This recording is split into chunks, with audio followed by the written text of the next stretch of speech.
A couple of weeks ago, a South Park episode dropped that featured and mocked Charlie Kirk, and the story's view count here at Occupy Democrats was through the roof. And in consideration of recent and tragic events, there's a surprising and maybe even shocking update to the story that is now trending, and I have the breakdown for you next. When the South Park episode aired, some longtime viewers of the program may have had to turn to a teen or adult child and say, "Who the heck is Charlie Kirk?" But this week, no one is asking that question. And in just a minute, I'll show you the clip and then explain why it's relevant again after his murder and the unique reason it's not disrespectful to revisit it. But first, still on the topic of Charlie Kirk, something else is trending today as the shockwaves continue across our political landscape. Watch as AOC calls out the Republican hypocrisy on the floor of Congress while pointing out Kirk's body of inflammatory work. This on the heels of a just-passed House resolution to honor him. Today, the Republican House majority brought to the floor a resolution honoring, quote, honoring the life and legacy of Charlie Kirk. Charlie Kirk's assassination was a horrific and vile attack and incident of political violence. And condemning the depravity of Kirk's brutal murder is a straightforward matter, one that is especially important to help stabilize an increasingly unsafe and volatile political environment where everyday people feel more at risk. We can deeply disagree and come together as a country to denounce the horror of this killing. And it is not a license for the abuse of power and whitewashing of American history.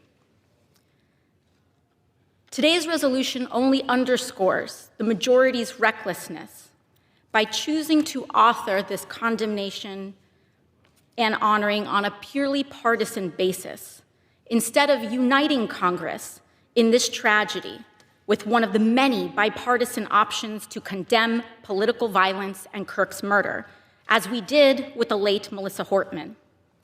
Instead, the majority proceeded with a resolution that brings great pain to the millions of Americans who endured segregation, Jim Crow, and the legacy of bigotry today.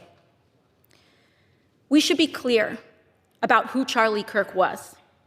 A man who believed that the Civil Rights Act that granted Black Americans the right to vote was a mistake, who after the violent attack on Paul Pelosi claimed that, quote, some amazing patriot, unquote, should bail out his brutal assailant, and accused Jews of controlling, quote, not just the colleges, it's the nonprofits, it's the movies, it's Hollywood, it's all of it, unquote. His rhetoric and beliefs were ignorant, uneducated, and sought to disenfranchise millions of Americans. AOC just condemned two things there: the horrific and vile attack and his many bigoted words. That's the duality that many people choose to avoid, and I agree on both counts. And speaking of duality, Charlie Kirk's producer just said something that is likely to catch his supporters off guard with regards to the South Park mockery. Andrew Colvett posted on X, "Hey Paramount, as someone who can speak with some authority on this, Charlie loved that he was featured on South Park. He told me many times he would want the episode back up."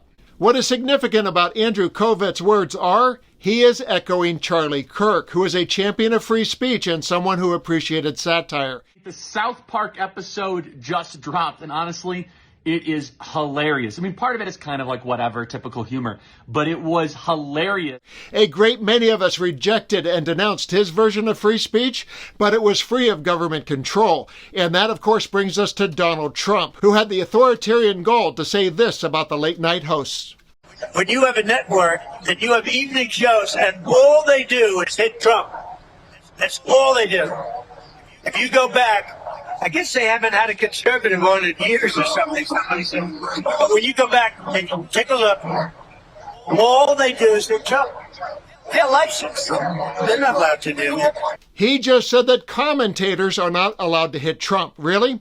Many would disagree, including Charlie Kirk, who once said, all speech is protected by the First Amendment. Keep America free. Donald Trump definitely does not want to Keep America free.